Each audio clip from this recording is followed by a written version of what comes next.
Praise Lord. अजीजों, हृदय, प्राण और आत्मा के अलावा कोई अलग भाग नहीं है, बल्कि प्राण के सारे और आत्मा के प्रथम भाग का मिला जुला स्वरूप है। इसमें मन, इच्छा और भावना के अतिरिक्त एक भाग आत्मा का अर्थात विवेक का सम्मिलित है। मेरे जो मनुष्य की पूर्ण संरचना में 3 से अधिक मुख्य भाग नहीं है। मनुष्य होने के नाते हमारी एक देह है, प्राण है और आत्मा है। हृदय की तरह हमारा कोई चौथा अतिरिक्त भाग नहीं है। मेरे चीजों, हमें यह सुनिश्चित करना है कि मन जो प्राण का प्रथम भाग है वो हृदय का भी भाग है। मत्ती 9 बाब और उसकी 4 आयत कहता है कि अपने हृदय में विचार करो। मेरे अजीजों, इसलिए हृदय में एक व्यक्ति सोच सकता है, क्योंकि विचारने की क्रिया मन से होती है। तो ये प्रमाणित होता है कि मन हृदय का एक भाग है। उत्पत्ति 6 बाब और उसकी 5वीं आयत कहता है कि उसके हृदय में विचार। मेरे अजीजों, विचारों का संबंध हालांकि दिमाग से होता है, दिमाग से हम सोचते हैं, परंतु उत्पत्ति 6 बाब और 5वीं आयत में मन के विचार के विषय में बताता है। यही बात इब्रानियों 4 बाब और उसकी 12वीं आयत दिखाई देती है हमें कि मन के विचार।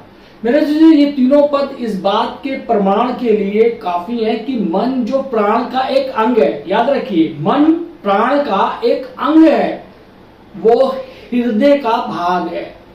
मेरे जो इच्छा के विषय में प्रेरितों के काम 11 बाब और उसकी 23वीं आयत में हमारे को मिलता है हृदय का उद्देश्य या हृदय में उद्देश्य इच्छा का कार्य है, परंतु प्रेरितों के काम में इसका वर्ण हृदय से संबंधित है।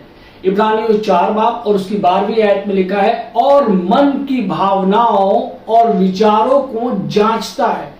इससे प्रतीत होता है कि इच्छा भी हृदय का भाग है।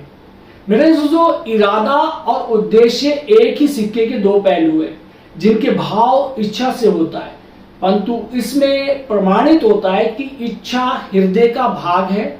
और भी अनेक पद है, परंतु मैं दोनों में काफी है हमारे लिए। पवित्र शास्त्र के उदाहरण के अनुसार यदि हम देखें, यूहन्ना 16 बाब और उसकी 22वीं आयत में भावना के विषय में वर्णन मिलता है। लिखा है कि तुम्हारा मन आनंद से भर जाए। मेरे जो आनंद भावना का एक तत्व है, परंतु यहाँ प्रभु कहता है कि हृदय आनंद से मगन है। इसलिए यह सुनिश्चित करता है कि भावना भी हृदय का भाग है। उसी अध्याय में प्रभु कहते हैं कि दुख ने तुम्हारे हृदय में जगह बना ली है। पद 6 में दुख भी भावना का हिस्सा है।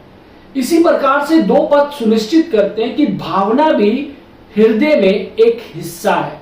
जहां तक विवेक की बात है, इब्रानियों 10 बाब और उसकी 22वीं आयत कहता है कि विवेक का दोष दूर करने के लिए हृदय पर छिड़काव लेकर। मेरे जीजों, इस प्रकार हम देखते हैं कि विवेक को हृदय के विषय में बहुत कुछ करना है। यदि हम अपने हृदय को शुद्ध रखना चाहते हैं तो हमारा विवेक भी दोष रहित होना चाहिए। शुद्ध हृदय के लिए हमारे विवेक पर छिड़काव होना आवश्यक है। इसलिए बिना किसी शंका के विवेक हृदय का भाग है। पहला यूहन्ना 3 बाब और उसकी 20वीं आयत वर्णन करता है कि हमारा मन हमें दोष देगा। मेरे अजीजों, दोष देना विवेक का कार्य है। अतः यह पद प्रमाणित करता है कि विवेक भी हृदय का एक भाग है। अतः पवित्र शास्त्र के आधार पर यह प्रमाणित हो चुका है कि प्राण के समस्त भाग और आत्मा का प्रथम भाग, 4 भाग मन, इच्छा, भावना और विवेक मिलकर हृदय के बराबर है। मेरे अजीजों, हमें अपने आंतरिक और गुप्त भागों को लगातार देखते रहना चाहिए। हमें इन दोनों शब्दों, आंतरिक भाग और गुप्त भाग को याद रखना आवश्यक है। हमारे अस्तित्व के आंतरिक भाग प्राण के भाग हैं और गुप्त भाग हमारी आत्मा है। हमारे प्राण और आत्मा दोनों के तीन तीन भाग हैं, जबकि हमारा हृदय प्राण के तीनों भाग और आत्मा के प्रथम भाग को मिलकर बनाया गया है। हमें इन भागों को विस्तार से समझने के लिए कुछ समय देना होगा। पहला, हमें देखना है कि हृदय का क्या कार्य है और उसके साथ कैसे पेश आना है। फिर हमें आत्मा को देखना आवश्यक है और अंत में प्राण को हम परमेश्वर की ओर निहारें कि वह हम पर अनुग्रह करे, कि हम इन भागों को स्पष्ट रूप से देख सके, कि हम इतने प्रभावशाली हों कि अपने सभी अंगों के विषय में सीख सके, कि हम जान सकें कि परमेश्वर का अनुभव करने के लिए हमें अपने हृदय और अपनी आत्मा का प्रयोग किस प्रकार से करना है। मेरे जीजों, हमें हृदय के, आत्मा के और प्राण के कार्यों को देखना आवश्यक है। पवित्र शास्त्र के अभिलेखों के अनुसार हृदय के साथ पहले निपटना होगा, ना कि आत्मा और प्राण के साथ। इसका कारण यह है कि हृदय प्राण के सभी भागों और आत्मा के सबसे प्रमुख भाग विवेक से मिलकर बना है। परमेश्वर के साथ हमारे संबंधों की शुरुआत विवेक से होती है। मेरे दोस्तों, हमारे संबंधों की शुरुआत विवेक से होती है। यदि हमारा विवेक गलत है तो हमारे को ये बात निश्चित है कि हम परमेश्वर और दूसरों के प्रति गलत हैं। इसलिए जबकि हृदय का प्रमुख भाग विवेक है, तो परमेश्वर के साथ मजबूत संबंध के लिए हृदय के साथ पहले निपटना होगा। मेरे दोस्तों, हृदय प्रेमी अंगों के रूप में है। दूसरा कुरिन्थियों 3 बाब और उसकी 16वीं आयत कहता है, जब कभी उनका हृदय प्रभु की ओर फिरेगा तब वो पर्दा उठ जाएगा। मेरे दोस्तों, सबसे पहले हृदय को प्रभु की ओर मुड़ना आवश्यक है। ये वास्तविक पश्चाताप है। जब हम पापी थे तब हमारा हृदय प्रभु की ओर से फिर गया था, परंतु जब हमने पश्चाताप किया तो हमारा हृदय फिर से प्रभु की ओर फिर गया है, उसकी ओर चला गया है। प्रभु की ओर फिरने की क्रिया केवल एक ही बार नहीं होती। हृदय प्रभु की ओर हमेशा दिन प्रतिदिन मुड़ा हुआ होना चाहिए। प्रत्येक सुबह हमें पुनः अपने हृदय को प्रभु की ओर लगाना चाहिए। प्रातःकाल को उठने के बाद हमें प्रभु के पास जाके बोलना चाहिए कि हे प्रभु, इस प्रातःकाल की बेला में, इस सुबह में मैं आपको सम्मुख उपस्थित हूं। आपकी दया और अनुग्रह से मैं आज के दिन अपने हृदय को एक बार फिर एक नए रूप में आपके सम्मुख लाता हूं। मेरे जीजों, जब हम अपने हृदय को प्रभु के समक्ष लाते हैं तो पर्दा उठ जाता है। इसलिए अनेकों लोग बोलते हैं, ओ मुझे कोई मार्गदर्शन क्यों नहीं मिल पाता है, मैं इतनी प्रार्थना करता हूं, मुझे कुछ मार्गदर्शन मिल ही नहीं रहा, मैं प्रभु की इच्छा क्यों नहीं जान पाता। किंतु समस्या ये है कि उनका हृदय कहां और किस दिशा में है। उनके हृदय को केवल और केवल प्रभु की ओर लौ लगानी चाहिए।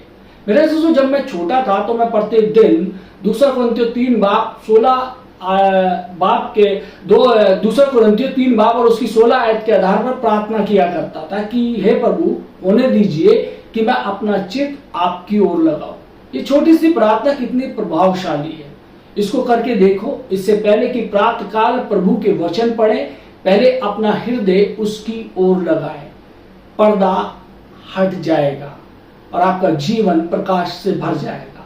आपके और प्रभु के माध्यम में जो भी पर्दा है वो पर्दा उठा दिया जाएगा और उस प्रकाश को आप देख सकेंगे जब आप अपना हृदय उसकी ओर मोड़ेंगे। एक बार जब हम अपना चित्त प्रभु की ओर लगाया तो हमारा अगला काम है विश्वास करना।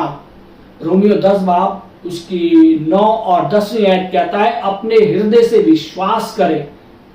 और मनुष्य हृदय से विश्वास करता है। मेरे अजीजों, विश्वास करना मन का या इच्छा का या आत्मा का कार्य नहीं है, बल्कि विश्वास हृदय से किया जाता है, क्योंकि मनुष्य हृदय से विश्वास करता है।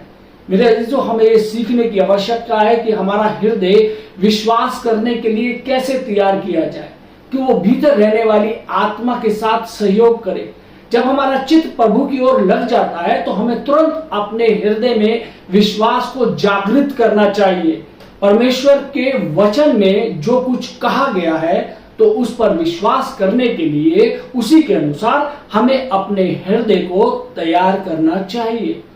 जो कुछ हम अपने हृदय की गहराई में अनुभव करते हैं उस पर विश्वास करने के लिए अपने हृदय को तैयार करना चाहिए। अपने वातावरण के माध्यम हमें प्रभु पर विश्वास करना चाहिए।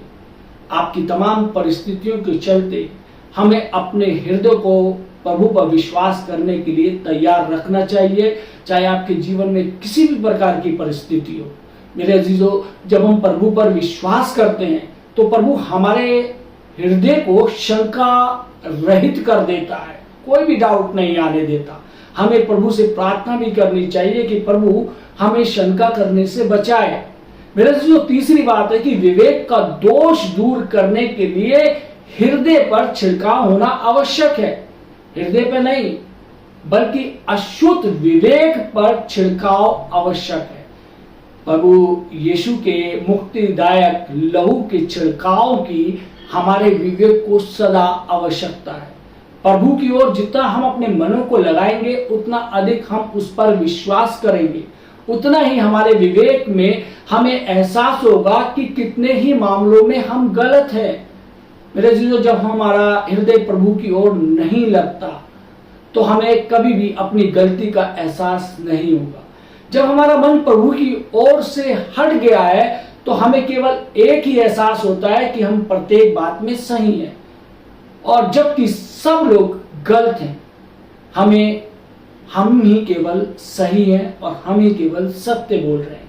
मेरे जीजो, जब हम अपने हृदय को प्रभु की ओर लगाते हैं तो हम केवल अपने को ही नहीं देखते, हम दूसरों को नहीं देख सकते। जितना अधिक हम प्रभु में विश्वास करते हैं उतना ही अधिक हमें एहसास होता है कि कितनी ही चीजों में हम गलत हैं। यह हम रियलाइज करते हैं इस चीजों में। मेरे चीजों, हम अपनी आत्मा के प्रति, अपने पिता के प्रति, या अपने कह दे कि पति के प्रति, अपने बच्चों के प्रति, अपनी माता के प्रति, अपने विद्यालय और अध्यापकों के प्रति हम गलत हैं। हमारे हृदय में ये दोष लगाने वाली बात क्या है? ये दोष लगाने वाली भावना हमारा विवेक है। जैसे ही हमारे विवेक में ये दोष लगाने वाली भावना उभरती है उसी समय हम हर चीज का अंगीकार कर लेते हैं। जितना अधिक हम इकरार करते हैं उतना ही प्रभु यीशु मसीह का मुक्ति देने वाला लहू हमारे विवेक पर लगाया जाता है, यह लगाया जाएगा। उसकी खराब वस्तुएं बाहर निकाली जाएंगी जो हमारे विवेक के अंदर है, जो हमारी सोच के अंदर है। शुद्धिकरण होगा और दोष रहित हमारा विवेक बनाया जाएगा, अर्थात पूर्ण रूप से एक शुद्ध विवेक। मेरे चीजों, हमारी आत्मा को अशुद्ध विवेक की सारी बुरी बातों से साफ किए जाने का अर्थ है कि अब हमारे विवेक में दोष लगाने वाली भावना नहीं रही। हमारा हृदय प्रभु में शांति और आनंद से भरपूर है। इसके अतिरिक्त यदि हम देखें हिजकिय्याह नबी की पुस्तक 36 बाब और उसकी 26वीं आयत के अनुसार हृदय का नवीनीकरण आवश्यक है। इसके नबी 36 बाब और उसकी 25वीं आयत में प्रभु ने कहा है, मैं तुम पर शुद्ध जल छिड़कूंगा और तुम शुद्ध हो जाओगे और मैं तुमको तुम्हारी सारी अशुद्धता और मूर्तों से शुद्ध करूंगा। मेरे अजीजों, हमें हमारी अशुद्धताओं से शुद्ध करना, समस्त पापों से और तमाम मूर्तों से शुद्ध करना, ये सारी बातें हैं कि हमें और कुछ सकारात्मकता की आवश्यकता है। इसलिए अगले पद में वो कहता है कि मैं तुमको नया हृदय दूंगा। मेरे अजीजों, पुराने हृदय का नवीनीकरण ही नया हृदय है। मेरे अजीजों, जब हम प्रभु यीशु मसीह को अपने जीवन में जीवन के मुक्तिदाता के रूप में स्वीकार करते हैं तो ये चारों चरण बस एक बार अपनाने से ही काम नहीं चलता। हम जो प्रभु को खोज रहे हैं, आवश्यक है कि इन चारों चरणों के प्रतिदिन अपने को तरोताजा करते हैं। हमें आवश्यक है कि हमें अपने हृदय को प्रभु की ओर फिराएं उस पर विश्वास करने की राह पर अपने हृदय को चलाएं, अपने हृदय से दुष्ट आत्मा को निकाल फेंके और उसका नवीनीकरण बार बार करें। मेरे जो हृदय का नवीनीकरण केवल एक बार ही करने का विषय नहीं है, हमें इन चरणों को व्यवहारिकता में बदलने की आवश्यकता है। प्रातः काल को सुबह जब हम सोकर उठते हैं तो हमें चाहिए कि हमें यह प्रार्थना करें कि हे प्रभु होने दीजिए कि हम अपना चित्त आपकी ओर लगाएं। मेरे अजीजों, प्रभु में विश्वास करने के लिए अपने हृदय का अभ्यास करना चाहिए। कहें, प्रभु मैं आप पर और आपके वचन पर विश्वास करता हूं, आपने जो मेरे जीवन में कार्य किया है मैं उन पर विश्वास करता हूं। मेरे अजीजों, ऐसे समय में हमें एहसास होगा कि हम कितने गलत हैं, हमने कितनी गलतियां की हैं और हम में कितनी गंदगी है। अपने शुद्धिकरण के लिए हमें इकरार करने की आवश्यकता है कि हमें शुद्ध विवेक से, अशुद्ध विवेक से छुटकारा मिल जाए, दूषित विवेक से छुटकारा मिल जाए। तब कहें हमारा हृदय शुद्ध और आनंदमय होगा। मेरे अजीजों, इन चारों चरणों को करने के द्वारा हमारा हृदय ठीक प्रकार से कार्य करेगा। हृदय का कार्य है कि वो परमेश्वर से प्रेम करे, हमारे जीवन का वो प्रेम करने वाला अंग है। मरकुस 12:30 के द्वारा ये प्रमाणित होता है कि तू प्रभु से, अपने परमेश्वर से, अपने सारे हृदय से प्रेम करे। मेरे अजीजों, हृदय को इसलिए बनाया गया है कि प्रभु से प्रेम करे। मेरे अजीजों, यदि हमारे पास हृदय ना हो तो हम प्रेम नहीं कर सकते। क्या हम बिना आंखों के देख सकते थे? क्या हम बिना कानों के सुन सकते थे? क्या हम बिना मन के विचार कर सकते थे? नहीं, हम बिना हृदय के प्रेम कर सकते थे। अनेकों मसीह लोग नहीं जानते कि हृदय का क्या है। वो ये जानते हैं कि आंख क्या काम करती है, उन्हें पता है कि आंख का काम है देखना, और कान का क्या काम है सुनना, और दिमाग क्या काम करता है, परंतु वो हृदय के कामों को नहीं जानते हैं बहुत से लोग। मेरे अजीजों, प्रेम करना हृदय का विषय है। हम लोगों को ना नाक से प्रेम कर सकते हैं और ना ही हाथों से। केवल हृदय ही वो अंग है। परमेश्वर ने हृदय ही वो अंग बनाया है जो प्रेम करने का, जिससे हमारे को आभास होता है। कोई ये नहीं कह सकता कि उसे किस चीज से प्रेम नहीं है। हर कोई किसी ना किसी चीज से प्रेम करता है। कोई अपने परिवार से करता है, कोई अपने भाई से, कोई बहन से, कोई पत्नी से, कोई बच्चों से, कोई रुपये पैसों से। हर चीज से कोई ना कोई इंसान किसी ना किसी चीज से प्रेम करता है, या तो वह स्वयं से या किसी अन्य वस्तुओं से। जितना ही अधिक हम अपना हृदय प्रभु की ओर लगाएंगे, उतना ही अधिक हम अपने हृदय को प्रभु पर विश्वास करने के लिए तैयार करेंगे, और उतना ही हमारा हृदय अशुद्ध विवेक से मुक्त होकर नवीनीकृत होगा और प्रभु से प्रेम करने की क्षमता उतनी ही अधिक होगी। ये एक नए हृदय का कार्य है।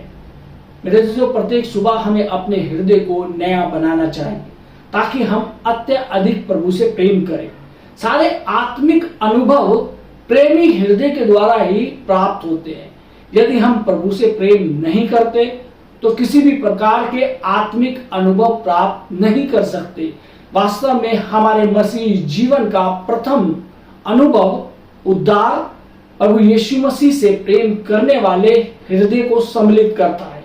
कोई एक भी ऐसे वास्तविक पश्चातापी मनुष्य नहीं है जिसके हृदय में प्रभु के लिए प्रेम ना हो।